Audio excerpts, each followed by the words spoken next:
Hello, and welcome to the new vlog. Um, this is my Bali trip vlog, and it consists of me dyeing my groom's woman dress that I wore to my brother's wedding. Fun fact, this yellow dress I actually wore to my sister's wedding also as a bridesmaid in 2018.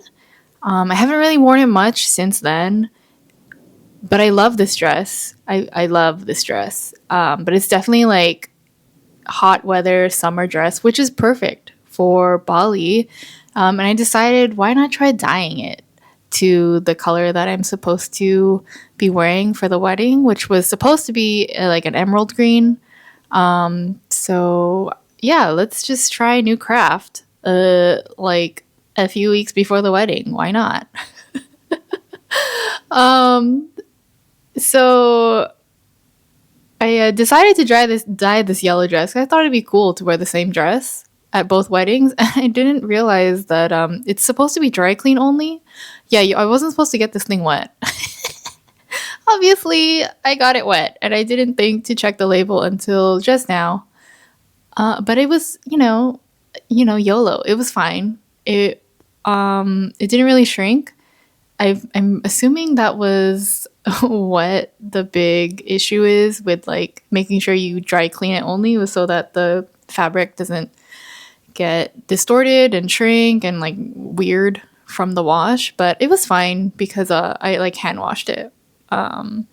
So when you dye fabrics, you have to pre-wet it, which is what I did, and then you just dunk it in the dye while it's wet, just so that it gets like an even dye absorption overall through the fabric, I guess. So it's not like gonna be blotchy in some areas that were dry. If it's just completely soaked, the dye works better, I'm assuming. I have no idea. I may have just made that all up.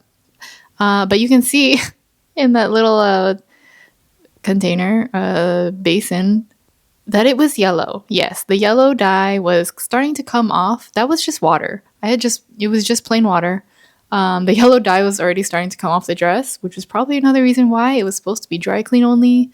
But it was fine. I mean, as soon as I put it in, look, it turned into this really green color. You know what kind of green this is. This is not the green that we're looking for. The green that we're looking for is the green in the water. That was not the green. When I took it out, it was definitely like a darker green, getting a little bit closer to the desired color, but it was still very like grass green. Kelly green, I think, is if you're an artsy person, I think that's the actual color. And then after I had put it in that second liquid, which was basically just like the dye color stay thing. It's supposed to like lock in the dye into the fabric. And then after that, you rinse it, and you rinse it until the water runs dry. You rinse it until the water runs clear. And let me tell you, that water, yeah, I rinsed it for days. Like I was in the cafe trying to rinse this thing out forever. I put it through the wringer, I did this over and over and over for like hours. And then I got tired of not getting anywhere close to clear water. And so I washed it and it was fine, but then the color was not it. It was not what I wanted. So I went back in with the dye again, except this time I used way more dye. And now you can see it's definitely getting closer. It's becoming more of like a bluish green instead of like the yellowish green that it was originally. Went through the whole process. When it dried again, it still wasn't dark enough. So here I am. I made a new batch of dye, use up the whole bottle of dye. I probably should have just used up the whole bottle to begin with, but here's the green. Went in for a third time. I dyed it that final time and took it to Bali. Hoped for the best. I took one video at the airport when we arrived, and that was pretty much it. So here's some great wedding photos. This is from the tea ceremony where we wore the Vietnamese traditional dress. This was the day before the wedding, and it was a lot of fun. It was like a family, very intimate, family only gathering. Lots of fun, really great pictures, really good vibes. And then the next day, it was the wedding, and here I am wearing the dress. It came out great. I was so happy with it, and everyone was so impressed, which, not to toot my own horn, but yeah, I did that. It was a great time. And here is the setup. I think this was already after the wedding had taken place. It was beautiful. Bali was so beautiful. The sunset was always showing up, always knew the assignment. It was beautiful. And this was probably one of my favorite parts of the wedding. It was the table for our loved ones who had passed away and were not able to be there physically for the wedding. We had a little memorial table set up for them, which I thought was really great. Yeah, Bali wedding, good times. Here we are in the hotel. This is after the ceremony, but before the reception, and we're just waiting to come out. We took some pics. This is the only video of me in my dress. My dad accidentally took it, and I love it. I love that it was an accident, and it's the only video of me in the dress that I spent so long dyeing, which is fine. I'm only a little bit salty about it, but it was mostly my fault because, you know, the dress didn't come with pockets. So I didn't bring my phone around, and I was living in the moment. And I know Clint could have recorded videos for me because his pants had pockets. But I just put my phone down, and I was just there. I was having a good time. I was not doing the whole content creator thing. Yeah, it was fine. I'm sorry. And now it is time to explore Bali. I originally had planned for us to have 2 free days after the wedding to explore and, do touristy things. Unfortunately, for the first day, I ended up getting really car sick and had to go back to the resort and just chill for the rest of the day because I get motion sick pretty bad. So I lost one day. I had 1 day left, and we ended up going to visit some temples and do, the touristy things. And it was really beautiful. We went to this temple area that was on almost up a mountain. I don't know if it was the top of the mountain, but it was definitely up the mountain, and right next to this huge lake. It was very beautiful. As you can see, it's a very bright and sunny day. If you feel like these video clips are a little over edited, I don't know how to describe. So because it was very bright and sunny, the video clips ended up being really overexposed and kind of washed out. So I'm testing some film editing, cinematic overlay type filters on this. I also go back and forth between using my GoPro and using my iPhone, and the video qualities are very different for each camera. So I wanted it to be a bit cohesive looking when you switch back and forth between each camera, basically. So I hope it looks okay. I hope it doesn't look over edited. I'm sorry if it looks too filtered. I was just testing stuff. It's not a statue. Speaking of the weather, it was very bright and sunny, clearly, and warm. However, it was surprisingly not as hot as the Philippines, which was really, really nice. I really enjoyed that. It actually felt like I was back in the US, I was back in San Diego during the early summer. That's how nice it felt. And it was a really nice break from the Philippines because it was hot back home. So yeah, I was enjoying it.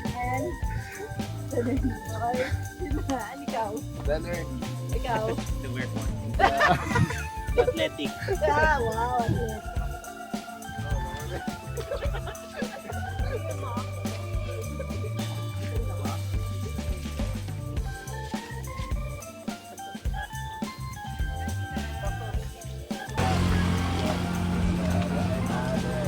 we ended up going to this restaurant on top of the mountain. This is even a higher elevation than where we were before.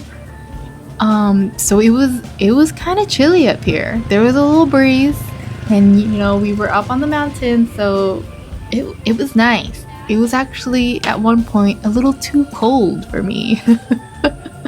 But I enjoyed it. It was really great. It was a really beautiful view. The food was great. I love trying new food when exploring, when traveling. It's probably my favorite part of traveling is trying new foods.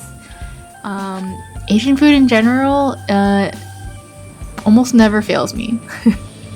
I almost always really love trying all different kinds of Asian food, and it's almost always really, really good for me personally.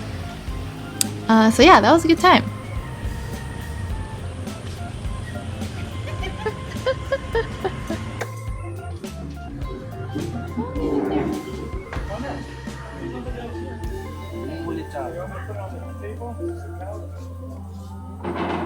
So after we, you know, visited the temples and stuff, we had some time left, and they asked me, hey, what do you want to do?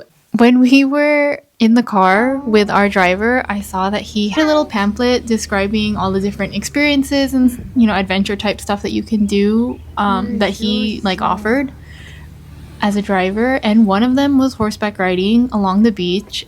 And yeah, I'm a horse girl, and I have been a horse girl probably ever since I came out the womb. I have always been so obsessed with horses, loved horses, never stopped, and I don't even know why.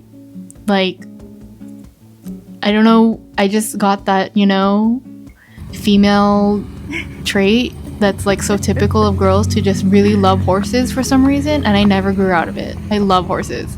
So when I saw that, I was like, yeah, can we go horseback riding? Because that'd be cool. I have gone horseback riding in the Philippines. However, it wasn't on the beach. I have gone horseback riding in the States. I don't think it was in the beach either. Like, I went through Santa Barbara. I have gone in San Diego, but I never went like along the beach. And so I thought it'd be super cool. And you know what? It was very cool. I was so happy for this entire ride. Like, I could ride a horse for hours. My body probably won't enjoy, you know, recovering afterwards from being on the horse for that long, but I loved it. I loved just, you know, listening to the little clippy clop of their hooves. And I don't know what it is about horseback riding, but I just get so happy.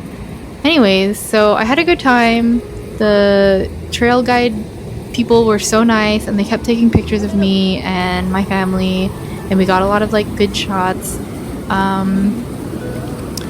And it was a great time. I'm obsessed with horses. That's all you need to know. And I got to do it in Bali, which was so fun, so great. 10 out of 10, recommend. Yeah, it was a great experience. I loved it.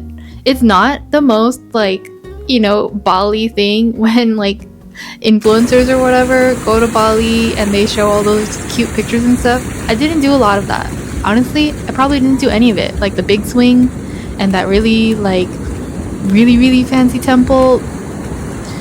But all of that stuff was far from where we were staying, and I didn't want to be spending so much time in the car, which I know looking back, it's like a small price to pay when you're in another country, but we didn't have a lot of time.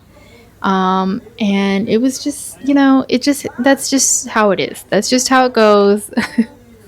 Anyways, that concludes this travel vlog. I really hope you enjoyed it. Leave a comment your favorite place to travel to. It doesn't have to be international. It can be local. Subscribe if you haven't already, because after this, it's going to be studio vlogs, baby. We are back at it with the studio vlogs. Make sure you're subscribed so that you don't miss out. And thanks again for watching, and I will see you next time. Bye!